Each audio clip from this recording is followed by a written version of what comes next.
हूँ मैं। बिल्कुल भाई जी, आपकी तबीयत तो ठीक है ना? बिल्कुल मदन लाल जी, मैं बिल्कुल ठीक हूँ। रोहित कुमार जी कह रहे हैं लाखेरी एफआरटी से बहुत बढ़िया।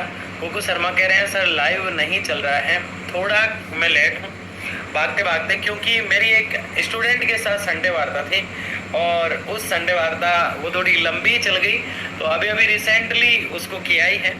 तो अब आप लोगों से बातचीत जो है की जाएगी। बहुत बहुत धन्यवाद सभी का। बिल्कुल आ जाइए सभी लोग, सभी साथी आ जाइए एक बार।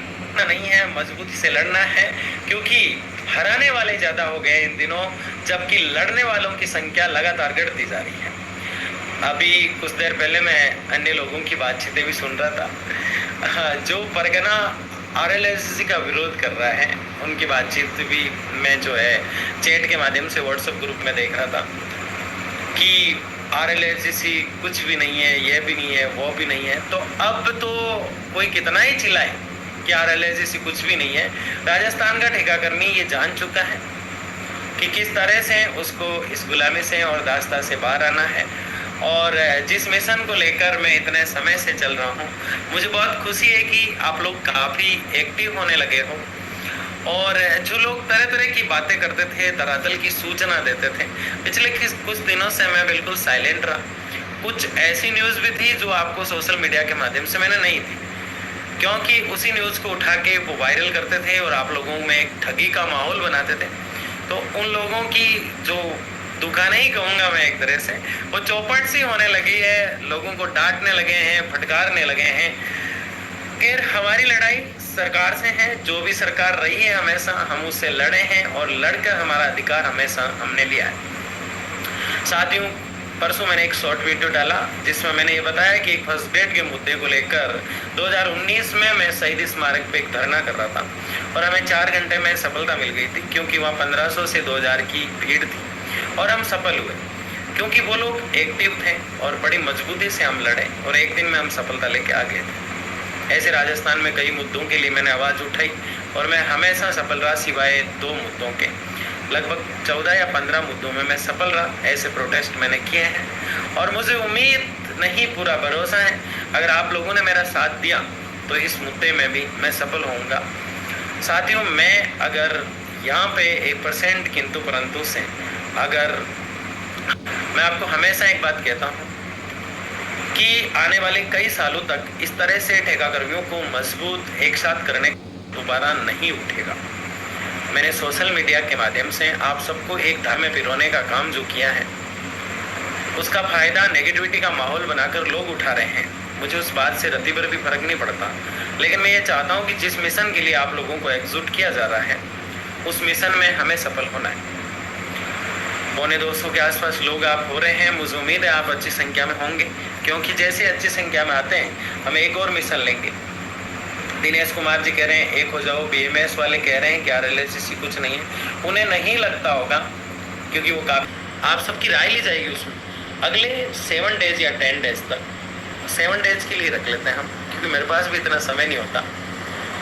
एक राजस्थान में ठेकाकर्मी जोड़ अभियान हम चलाएंगे, जिसमें आप लोगों के सपोर्ट से ही वो सफल हो सकता है। राजस्थान में ऐसा कोई ठेकाकर्मी नहीं होना चाहिए या किसी भी डिपार्टमेंट में प्लेसमेंट और एनजीओ थ्रू काम करने वाला व्यक्ति नहीं होना चाहिए जो एक आवाज़ जो हम दें और उस तक पहुंचे नहीं, क्योंकि हो सकता है कि हमें एक मजबूत आवाज़ की ज़रूरत पड़े। जो भी इस बार आरएलएससी मुद्दों को लेकर धरातल पर आएगा, या मैं आता हूँ या कोई दूसरा लीडर आता है, तो मैं उसके सपोर्ट में रहूँगा। मैं, क्योंकि इस कम्युनिटी को आज इतना इकट्ठा करने के लिए जो संघर्ष मैंने किया है, इसका फायदा मिलना चाहिए, ये मैं चाहता हूँ। लेकिन नेगेटिविटी और कंट्रोवर्सी करके डिप्रेशन में लाना और किसी को टेंशन देना, अगर कोई ऐसा करता है तो उनसे मेरा सीधा यही कहना है कि बहुत गलत कर रहे हैं आप। इससे उल्टा आपकी छवि जो है वो बनेगी नहीं, बिगड़ेगी। बाकी आप समझदार हैं, जो समझ रहे हैं, सुन रहे हैं, वो सब जानते हैं कौन क्या बोलता है और उसमें कितनी सच्चाई है। ये व्यक्ति को सुनते ही पता चल जाता है कौन किस मुद्दे पर बोलना चाहता है और किस मुद्दे की बात कर रहा है, ये भी लोगों को पता चल जाता है। तो अभी हम पूरी तरह से उतने एक्टिव नहीं हुए। 202 लोग, 203 लोग, 250 लोग ऐसे आप जुड़ते हैं तो और लगभग 8-10 ठेकाकर्मी को हमने इस सोशल मीडिया के माध्यम से जोड़ा है। आधे यूट्यूब पे जुड़े हुए हैं, तो आधे इंस्टाग्राम पर जुड़े हुए हैं, तो आधे कुछ फेसबुक जो हुंकार के नाम से ही बना रखा है मैंने, युवा हुंकार के नाम से, उसको अभी शुरू ही किया है, तो आधे लोग उस पर जुड़े हुए हैं। तो कैसे भी हो बहुत जल्द तीनों पे एक्टिव कर दिया जाएगा, जो भी लाइव रहेगी वो तीनों पे साथ चलेगी, ताकि एक मजबूती के साथ हम इस मिशन को जो है सफल कर सकें। दूसरी सबसे बड़ी बात, जो मुद्दा मैंने आपके सामने रखा है उसमें आप लोगों के कमेंट में अगले 5 मिनट तक मैं ये चाहता हूं कि राजस्थान के प्रत्येक ठेकाकर्मी को और मजबूती से जोड़ा जाए, ताकि आचार संहिता के बाद सरकार सकारात्मक रवैया अपनाएगी, हमें पूर्ण विश्वास है। लेकिन अगर बाई दबे 1% नहीं अपनाया तो हमारी यूनिटी इतनी मजबूत अब नहीं रही है, हम लोग इतने स्ट्रॉन्ग नहीं रहे हैं कि मैं कुछ करूं या दूसरा कुछ करें तो सारे राजस्थान के संपूर्ण ठेकाकर्मी जयपुर की सड़कों पे जाम कर। मुझे पहले भी लगता था कि जब भी धरना दिया जाएगा, सब लोग कहते थे सर धरना करो, हमने किया, लेकिन 500 से 400 से 600 के आसपास कुछ लोग उसमें आए थे और उसमें हमें काफ़ी सफलता भी मिली, लेकिन जो सफलता हम लेके आने वाले थे वो सफलता नहीं मिली। और ये सच है, आप लोग मानते हैं, जो आए उनको भी पता है कि उस दिन हम नोटिफिकेशन लेके ही उठते। आचार संहिता का दौर था, उस समय परमिशन में भी बड़ी जदमजोद हमें करनी पड़ी, और उसमें प्रेम सिंह जी आदरणीय कोटा यूआईटी से, जावेद जी कोटा यूआईटी से, झालावाड़ की मजबूत टीम, इन लोगों के सपोर्ट से, और सचिवालय के कमल बेरवा जी और लक्ष्मी जी, ऐसे कई साथी उस समय जो है, राम सिंह जी जो विकलांग है लेकिन उन्होंने वो काम किया जो आप हाथ पैर वालों नहीं कर पाए। तो मैं एक बार सचिवालय भी आप लोगों को इनवाइट किया था मैंने, तो उस समय सचिवालय जब मैंने कहा कि आधे लोग कह रहे थे कि आरएलएसएस कुछ नहीं है, तब मैंने कहा कि आप सचिवालय चलिए, मैं आपको आरएलएसएस से संबंधित सारी चीज़ें, दस्तावेज जो है, बातचीत जो है प्रशासनिक अधिकारियों से मिलवाता हूँ। और उस समय जितने लोग हाथ पैर सलामत वाले नहीं आए, उससे ज़्यादा विकलांग, और मुझे बहुत अच्छा लगा उस समय कि वास्तव में कुछ तो अपने सपनों के लिए जागे हैं और बेहतरीन तरीके से जागे हैं। बड़ा अच्छा लगा मुझे उस समय। 1 मिनट है ना, हाँ। तो आप लोगों से ये कहना है कि हम ठेकाकर्मी जोड़ एक अभियान चला रहे हैं, जिसके अंदर 7 डेज के अंदर हमारा ये टारगेट रहेगा कि हमारी इस लाइव चर्चा के अंदर 1500 से 2000 ठेकाकर्मी को हम पहुँचाएँ। हो सकता है कि पहले दिन जैसे आज 200-250 लोग जुड़े, कल 400 जुड़े, फिर 600 जुड़े, फिर 800 जुड़े, और आधे लोगों को ये पता है कि अपने सपनों के अधिकार की लड़ाई को लड़ा जा रहा है। क्योंकि जब मुख्यमंत्री महोदय से मुलाकात हुई तो उसके तुरंत बाद शाम को मैं देखता हूँ कि 1100 लोग जुड़ जाते हैं। इसके पीछे कारण क्या है? लोगों को अच्छी न्यूज़ अच्छी लगती, लोगों को सफलता मिलती हुई अच्छी लगती, लेकिन सफलता के लिए इन अंगारों पर दौड़ना बिल्कुल अच्छा नहीं लगता। तो आप लोग साथ आएंगे तो जल्दी सफल होंगे, सफल हम होंगे ये तय है, लेकिन अगर आप लोग एक्टिव हो जाते हैं, साथ हो जाते हैं, तो बिल्कुल सफल होंगे। अब मैं आपको 3-4 एग्जाम्पल देता हूँ। पास स्मार्टफोन नहीं है, मैं समझ सकता हूँ सुनील सिंह जी, बिल्कुल संतोष सैनी जी कह रहे हैं राम राम से, स्मार्टफोन के पास ऐसे कह रहे हैं सुनील सिंह जी। मैं आप लोगों से बस ये कहना चाहता हूँ, एक तो हम मिशन ठेकाकर्मी जोड़ अभियान, जिसके अंदर हम राजस्थान के संपूर्ण ठेकाकर्मियों को जोड़ने का कार्य करेंगे। दूसरा, अगर 200-250 लोग आप जुड़े हुए हैं, प्रत्येक व्यक्ति ठान ले कि मैं 3 लोगों को जोड़ूंगा, कल 1 लोग को जोड़ूंगा, वो एक किसी और को लेकर आएगा, और ऐसे करके हम मजबूत हो जाएंगे। इसमें फायदा हम सबका है, क्योंकि एक व्यक्ति ये भी था एक दिन कि यूट्यूब पे ये इसलिए चलाते हैं कि यूट्यूब से इनको पैसा मिल जाता है, बढ़िया इनकम हो जाती है, तो वो ये नहीं जानते मेरे बारे में कि मेरा एक एजुकेशनल चैनल है जिसपे इसके लाखों गुना सब्सक्राइबर हैं। अब आप सोच सकते हैं कि कितने होंगे। और दूसरा, 1-1.5 घंटा जब बोलते हैं इस पे तो कितना कमा लेते होंगे आप इमेजिन करो। मैं एक दिन आपको एविडेंस दिखाऊंगा, सारे पैनल पर वीडियो बनाऊंगा जिसमें बताऊंगा कि जिन लोगों का ये भरम है कि यूट्यूब से बहुत पैसा कमाते हैं, ये कमाते हैं, उनको मैं दिखाना चाहता हूँ कि वास्तव में क्या होता है। एक बार व्यक्ति जयपुर जाके आता है पूरे दिन, या दिल्ली जाके आता है कोई व्यक्ति, जैसे मैं दिल्ली गया पिछले दिन, तो यहाँ से जब स्कॉर्पियो रवाना होती है और दिल्ली पहुँचती है और वहाँ से वापस आती है, 4 लोगों की टीम साथ जाती है, वहाँ अधिकारियों से मीटिंग करता है, तो कितना खर्चा आ जाता होगा। क्या उस दिन की लाइव 1 घंटे की वार्ता में वो सब पैसा कमा लेता है यूट्यूब? तो ऐसे कई लोगों के भरम है, वो भी मुझे निकालने हैं, क्योंकि एक की भरम फैल रहा है। सर हम आपके साथ हैं, मोनू भाई आपके नंबर, कालूराम जी मैं बात बहुत कम कर पाता हूँ क्योंकि मैं एक कॉलेज लेक्चरर हूँ और मुझे समय की बहुत किल्लत रहती है, इसलिए जो भी कॉल आता है काफ़ी लोगों को निराशा मिलती है, मैं उतनी एक्टिवपन से बात नहीं कर पाता। लेकिन वास्तव में कोई अगर पीड़ित व्यक्ति है तो मेरे नंबर आसानी से मिल जाते हैं और मैं उसकी समस्या को सुनता भी हूँ। लेकिन मुझे वो व्यक्ति बहुत बुरा लगता है जो कैसे हो, हाँ जी, वो जी, ऐसी बातें करता रहता है और फालतू डिस्टर्ब करता रहता है और रोज़ कॉल करके कहता है RLACC कब लागू होगी। ये साथियों न्यूज़ में जब यहाँ दे ही देता हूँ तो फिर ऐसे डिस्टर्ब ठीक नहीं रहता है। व्हाट्सएप पे 700 लोग हैं लेकिन 100 एडमिन भी नहीं। व्हाट्सएप चैट तो लोग बंद कर देते हैं ताकि कोई लिंक विंक नहीं डाल दे, ये सब एक ना हो जाए। और जबकि जुड़े हुए लोग जो है ना वो सारे यहाँ से ही जुड़े हुए हैं, इतना एक्टिव। मैं आपसे 3 सवाल पूछता हूँ, आप 3 सवालों के जवाब मुझे दे दो। क्या राजस्थान के अंदर संपूर्ण ठेका प्रथा बंद करने को लेकर कभी भी कोई मिशन उठा? अगर राजस्थान में कोई संपूर्ण ठेका कर्मियों के लिए कोई अगर बोला तो पहले कोई बोला है क्या? और अगर राजस्थान के अंदर आज एक्टिव लोगों को किया जा रहा है तो किसने किया? और आज जो ग्रुप बना के खुश हो रहे हैं कि हमारे पास 17 व्हाट्सएप ग्रुप है, 18 है, 20 है। एक जना तो मुझे फोन पे कह रहा था हम 16 साल से लड़ाई लड़ रहे हैं। मैंने कहा बेवकूफ है तू, जाहिल गंवार है, मैं इतना लंबा नहीं लड़ूंगा। 16 साल से लड़ रहा है, इतना बेवकूफ है तू। 16 साल तक तू इनका कल्याण नहीं कर पाया, जो 6 महीने में मैंने राजस्थान में हाईलाइट कर दिया पूरे मामले को। जो तो बीच बीच में 2 बार आचार संहिता आ गई, नहीं तो दोस्तों देखते आप। और दूसरा मैं फ्री नहीं हूँ उन लोगों की तरह, मेरे पास ढेर सारे काम है, कॉलेज में पढ़ाना, ऑनलाइन एजुकेशन, उसके अलावा अजमेर के अंदर 3-4 PG हॉस्टल चलते हैं और ढेर सारा काम मुझे रहता है। दोनों हस्बैंड वाइफ नौकरी में रह गए, ऐसे में समय इतना नहीं मिल पाता। नहीं तो दुकानें तो आपकी बंद हो ही रही है, मुझे पता है इस बात का, इसीलिए तो बौखलाए हुए सबके सब और तोड़ने का कार्य कर रहे हैं। क्यों?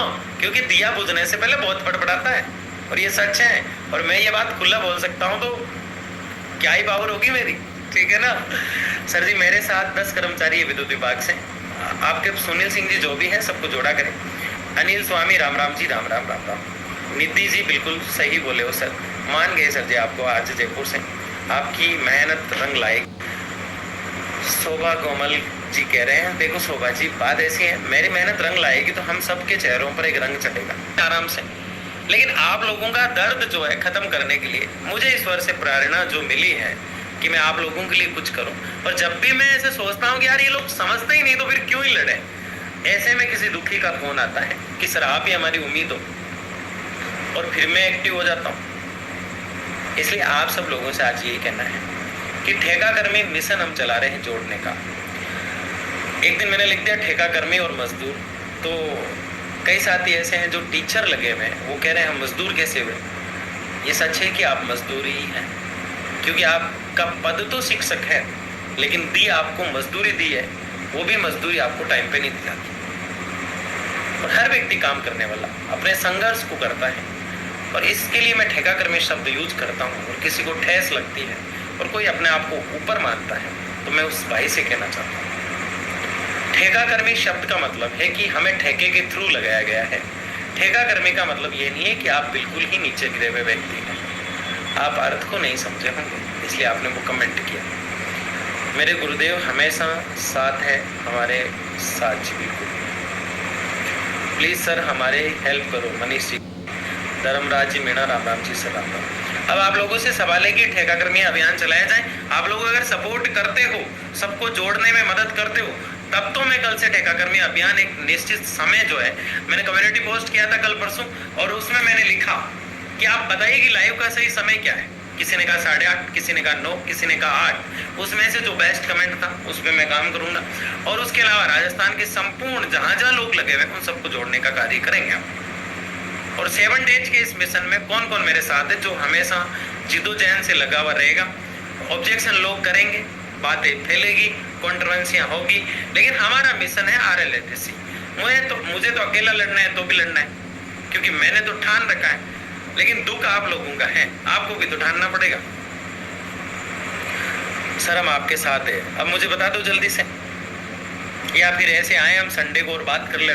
संडे वार्ता होती है आजकल हमारी जय ठेका कर्मियों की, बिल्कुल आपके साथ है, हम आपके साथ हैं। मोनू भैया आज के अखबार में RLACC का जिक्र हुआ। बागचंद जी यही मैं बता रहा था, मैं आपके साथ हूँ। मोनू सर जी, सर वोकेशनल की जॉब में